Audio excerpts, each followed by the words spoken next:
We can be kind. We all want the same thing.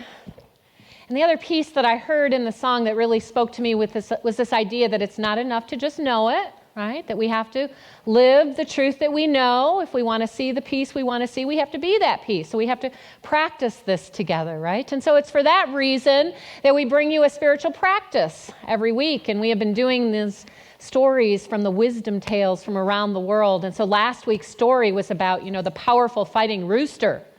And it was about recognizing and realizing that when I get into that place of conflict, my true power comes as I center myself in that divine power and presence. And so that was your spiritual practice last week. It went like this. In moments of upset, discord, or challenge, consider how you are showing up. Pause. Breathe. Remember to center in the divine spirit within before speaking or taking action. Know it is in being centered that you are strong and powerful. So how many of you took on that spiritual practice last week? Oh, I see a few hands. That's good. That's good. All right, so I know that when you practice these things, when you do these things, you have something that happens, some aha, some new understanding, some fresh new insight, some easier way of being. And so I'm wondering, those of you who shared, yes, I did that, what would anybody like to share what you got from that practice this week? Okay, I see one, Jim. Yay. You guys have not let me down yet. I have started this like the end of April, and every week there's at least somebody who raises their hand. So thank you for playing along today, Jim Coy. It's not easy for me either. I know. Stretch. On Monday morning, I was getting ready for work.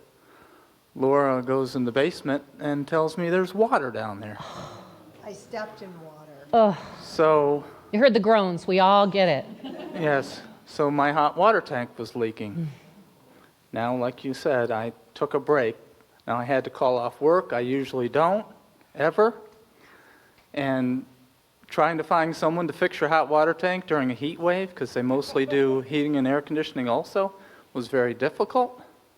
But making phone calls, and we found someone that my neighbor said, and he said if you would have called 15 minutes later, I wouldn't have been available. And by 10 o'clock at night, he had a new hot water tank in. He set it up so I could do it myself next time. Yes. And I thought, what would have happened, because if Laura wouldn't have gone in the basement and I would have left for work, the basement would have been flooded and it would have been way, way worse. Way worse. And now the guy that fixed it, I'm going to use him for some other things. Yay. So There you go. I tried to keep it in perspective. That's beautiful, Jim. And anybody not relate to that, right? Things happen and we want to go into the upset of it, but staying present allowed you to see the perfect order of it, right? Perfect order of it. Anybody else? Oh, Marilyn. All right, Marilyn. Hey, good morning, everyone.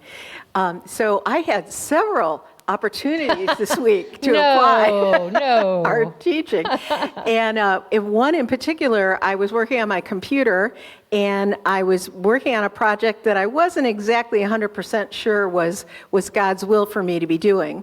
But I didn't really address it. I just worked and worked with a bit of a scowl, and nothing was going right, and nothing was going right.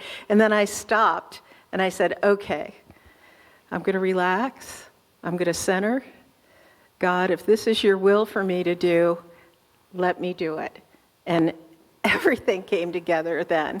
But I had to be willing to not do it, that maybe it wasn't God's will for me to be doing.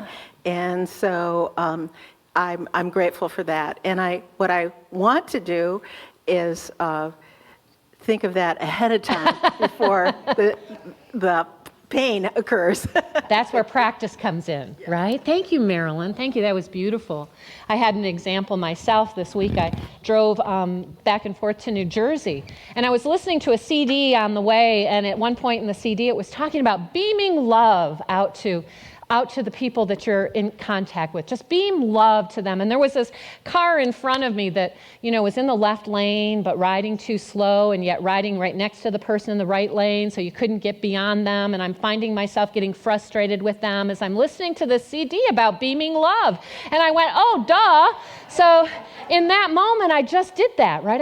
I'm beaming you love. And lo and behold, as if by magic, they just moved into that right lane, and I said, thank you, God. And then I practiced that the rest of the drive, and it kept happening. I just beam love, and they'd move out of my way. So if you're going on a trip, keep that in mind. It's a great practice.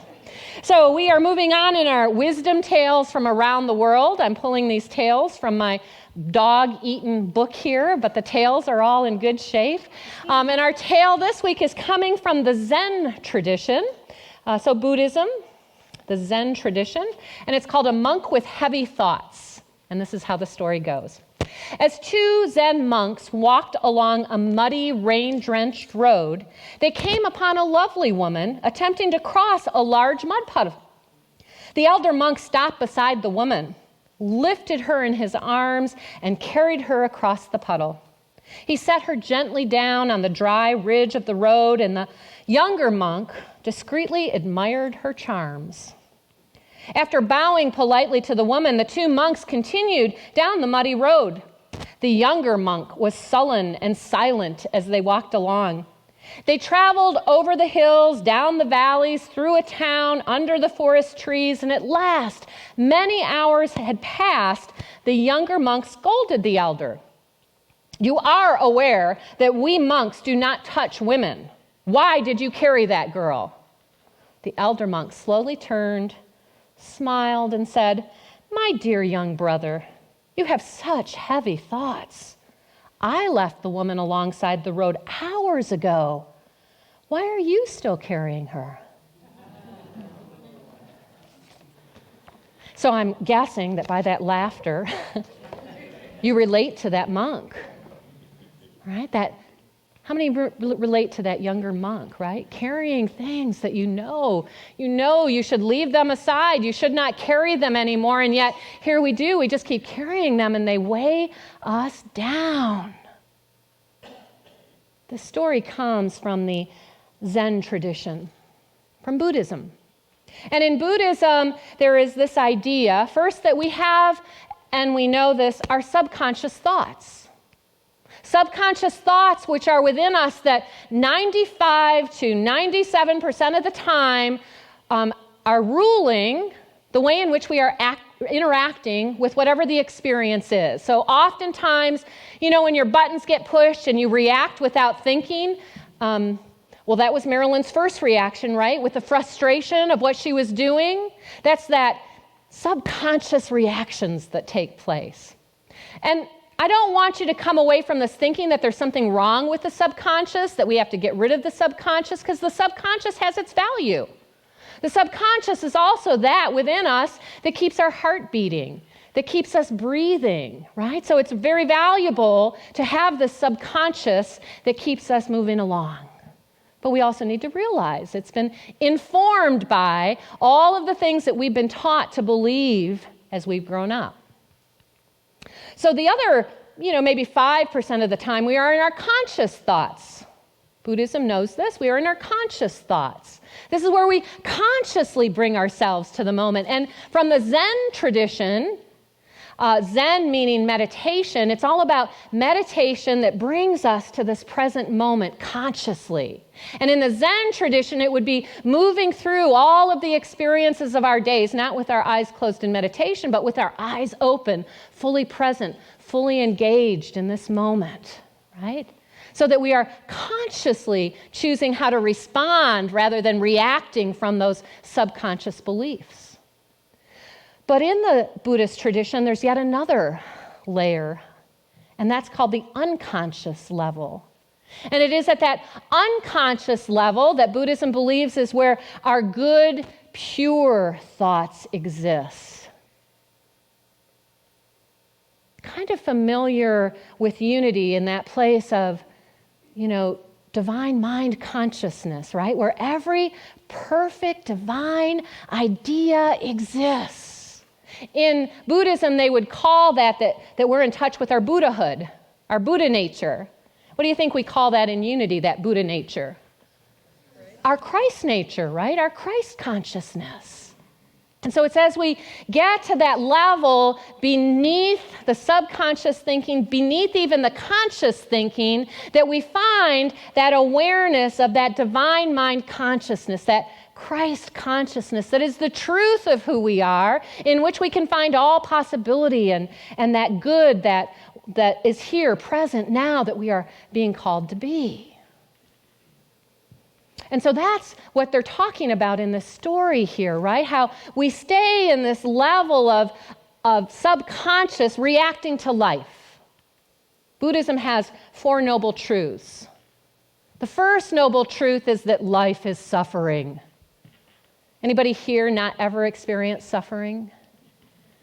If you're alive, there's opportunities to suffer. There's loss, there's change, there's lots of pain in this world, and we have opportunities. And most of the time what we do is suffer. Life is suffering.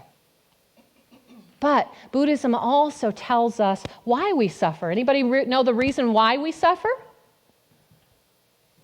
Attachment. Yes, the second noble truth.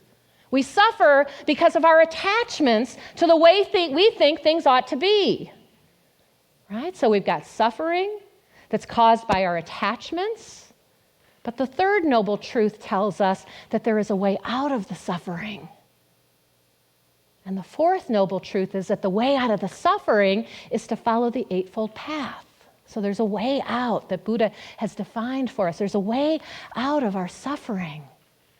So if we go back to the story, right, the monk that was carrying those heavy thoughts was suffering because he was attached to an idea of the way it ought to be, which didn't look like what actually occurred. And in the process, not only was he suffering, but he was also judging the other person and wanted him to come to this place of suffering.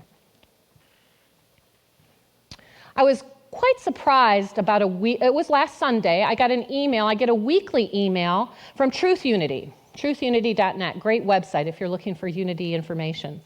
And so Mark Hicks, the one who takes care of this website, sends a weekly email. And the weekly email came last week, and what the weekly email said was that prayer was not the foundational discipline of Unity.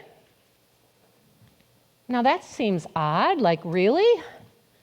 Because the whole Unity was founded on prayer. How could it not be the foundational spiritual discipline of Unity?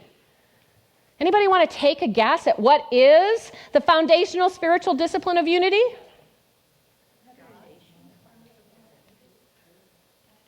Thinking. Thinking. In Unity, we have this teaching that God is this divine mind consciousness. And in divine mind consciousness, there is a perfect idea for you and for me and for this moment in our life. It goes from mind to idea and then to expression, which is actually divine order in Unity.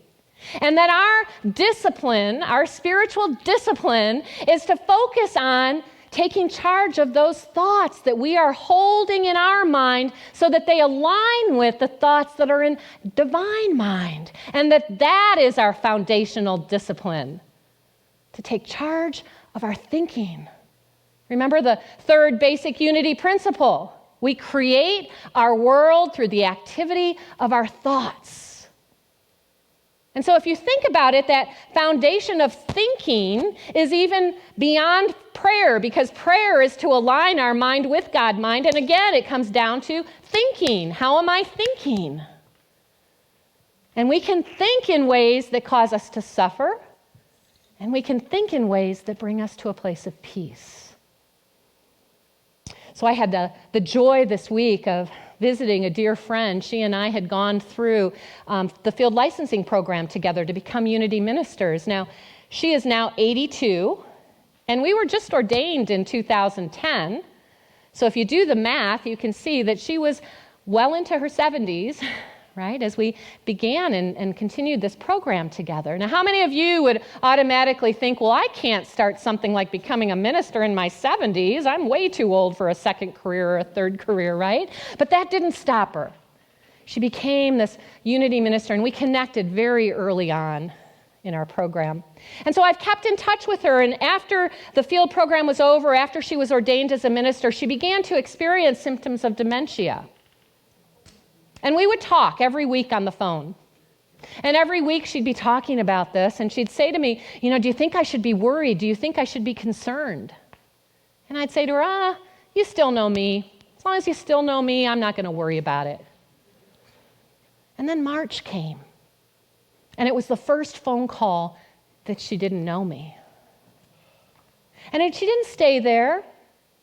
A couple of phone calls later, she knew me again. And each time that she'd know me, she'd be saying, when are you going to come? You've got to come see me. You've got to come see me before I die. I don't know how much longer I'm going to make it. And so I carved out a couple of days so that I could go see her. And I did that this week.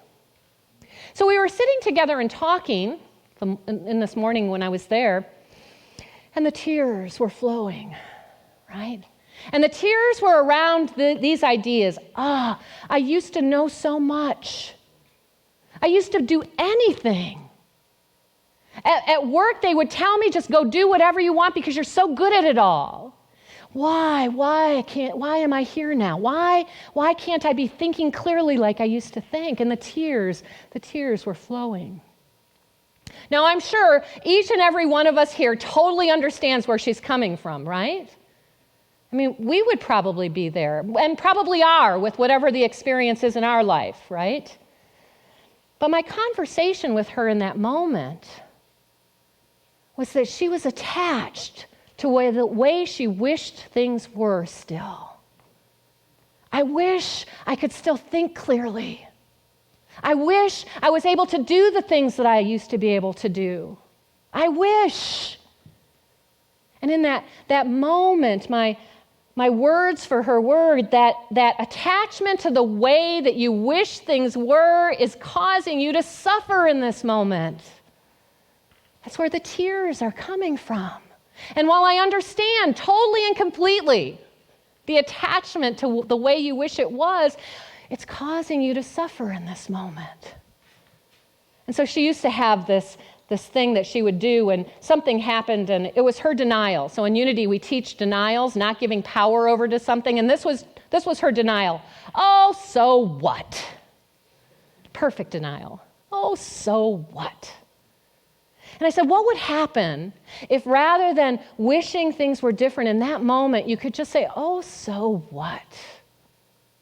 This is where I am right now.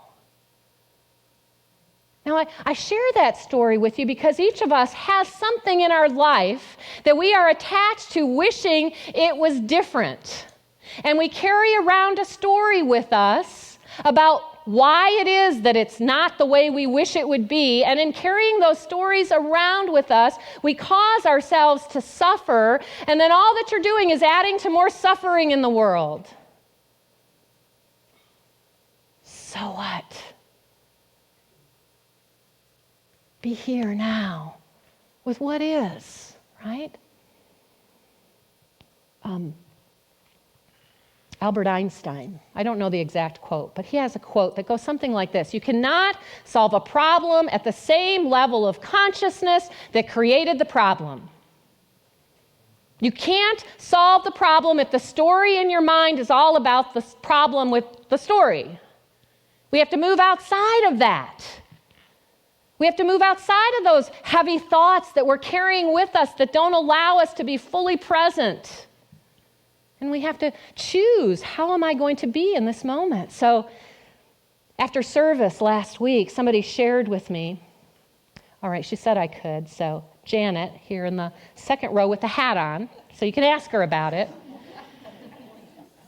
She didn't have the courage to raise her hand to share when the microphone was being passed, but it's a great story, Janet. So it's a great story. So she was telling me last week that down in her basement, she had a big rack of clothes, and that rack of clothes fell over, and clothes were spewed everywhere.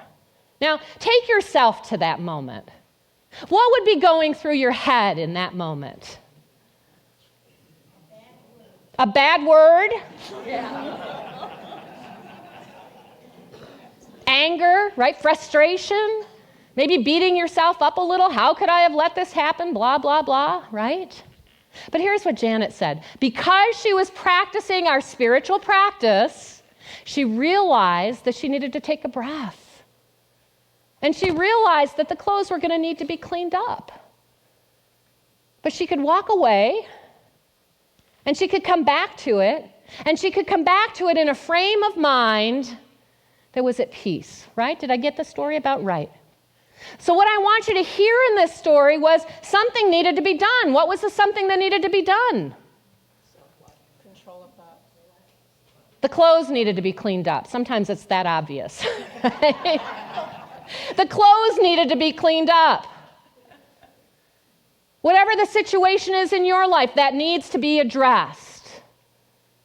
But we get a choice as to how we are going to interact with what that experience is through our thoughts. And Janet could have come at it from this place of anger and frustration and impatience, or she came to it from a place of peace. The action is the same, cleaning up the clothes. But the way she brought herself to the situation was completely different, and she was at peace. The monk with heavy thoughts reminds us to replace those heavy thoughts, to come at it from a different level of consciousness, and to come at it from a place of peace. Instead, we get to choose, always. We get to choose.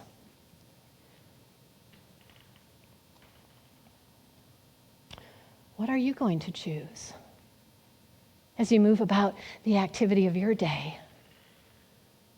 Now, the thing about this story was we all identified with that monk with heavy thoughts. Anybody not identify? Did anybody identify with the elder monk? Ah, good for you, Diedrich. Because here's what happens to me, right? Somebody comes along, a younger monk, and throws something at my face about something that I did wrong, and where do I immediately go to, do you think? Defenses. Defense. And my defense and their defense meets, and all we can do is this, create more of this. There's no peace here. The elder monk reminds us what we do when we are met with judgment, criticism, blame. How are we called to show up? In this place of awareness that that issue may not be my issue at all, and I don't need to make it so. Right? That life is nothing more than a mirror. We are mirrors for one another, and that elder monk simply held up the mirror for that younger one. Why are you still carrying this woman around in your mind? I let her go hours ago. So we hold mirrors up to one another. And we don't have to take somebody else's criticism, blame, judgment of us. We can just let it go. This isn't about me. But now here's the challenge that I am so aware of. Because there is that ego in me that could just say, oh no, this is your problem, I'm your mirror. I have nothing to learn, I have nothing to stretch through, I have nothing to grow here. Do we do this? You know, that elder monk was probably a pretty enlightened master, and I'm still enlightening, I'm not there yet. And so for me and for you, our challenge is not to make it, not to take it, not to make it about us, but at the same time to balance that with the question, is there something for me to learn here? Is there something that I need to grow into, some deeper understanding? Right? And so when we find ourselves in that place of wanting to deflect and say, no, it's all you, it is very valuable for all of us to say, and they are just like me, and where do I do that? Because we cannot change the world if we stay at the same level of consciousness as the problem that is being generated by our collective. Right? All right, so I got to practice it. Who's got to practice? I don't see all the hands up. I'm going to invite some of you that don't raise your hands to come up and do this next week, right? Yeah. So your bulletins, and I don't have the outer part of the bulletin. I realized that as I got up here. But you have two parts to your bulletin. The first part, this is new. Our outer bulletin is being recycled all summer long. And so we're inviting you to leave it back at the back of the hall as you leave, because we'll use that again next week. But on the inside, and there's a place, if you want to connect with us, you rip that off. Thank you, Christy. Rip off the Let's Connect card, and you can give us your information, and we'll connect with you. But this piece, leave this behind. The inside, however, is intended for you to take home with you. It has everything that's going on here at Unity Spiritual Center, but it also has like what used to be known as the back of the bulletin. So some quotes from Unity, our scripture for the day, which I'll get to in a minute, and our spiritual practice. So this is the piece you take home with you. So what is our spiritual practice this week? Think of one person that you don't particularly like. Think of one person that you don't particularly like. Anybody here not have that one person that you don't particularly like? Just one. Michael? All right, Michael. Well, pay attention this week and see if it comes up, right? Make the choice to think kindly of them today, tomorrow, the day after, and always. See them for who they are in truth. They too are divine. They too have that Christ within. It doesn't help at all when we go to that level of consciousness that each of us are displaying of error and agree with that error. That's not going to lift anybody up, and that's not going to heal the world, and it's not going to change the consciousness of this planet. We have to see one another as we are in truth. So think kindly of one another. We can be kind. We can take care of one another. Okay, but here's the caution. Because like me, you probably have one person that is way out there that you just are so annoyed with.